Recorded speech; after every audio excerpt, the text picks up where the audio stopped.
កំរិតព្រួលប្រែបំពេដោយកម្មវាសនាអូនជាស្ត្រីមានបេះដូងពិតក្តីស្នេហ៍ជូនបងបរិសុទ្ធដួងចិត្តមិនដែលសាវាឡងសេយកប្រាំចិញ្ចឹមស្វាមីពីកាទាំងបណែហូចងដុល្លារជឿផ្សាព្រោះតែក្រពេះបងដៀលចង់ឈ្មោះអូនជាស្រីឡងសេមកជាដើម្បីស្នេហ៍ប៉ុន្តែឈ្មោះស្រីមិនល្អបងពីកាបងថា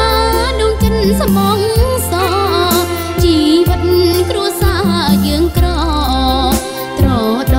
អូនខំរងប្រាំងសង្គមបណ្ណាំងច្រវាំងជីវិតបេះដូងចាប់ក្នុងអូក្រិន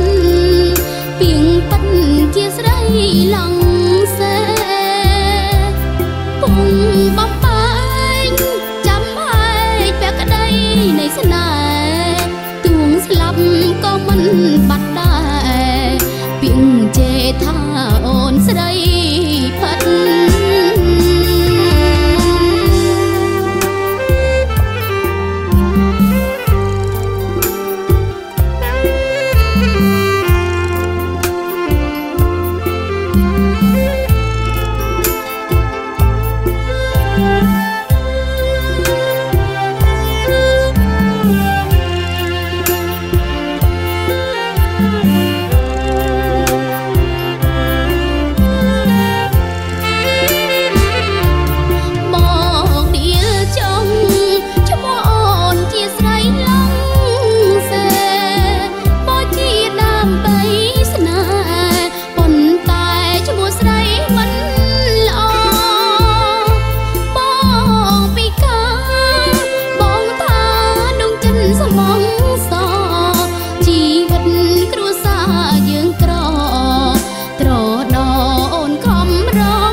ជីវិត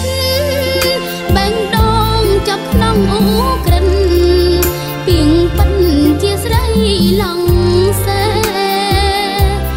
ពុំបំបែងចាំហើយពាក់ក្តីនៃស្នេហ៍ទួងស្លាប់ក៏មិនបាត់ដែរពីងជេថាអូនស្រីផិតអូនគីមានមកទីនេះទេក្រែងនាងនៅជាមួយលោក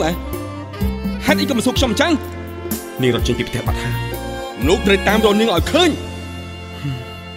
ឲ្យខ្ញុំទៅរកនាងនៅឯណាទៅ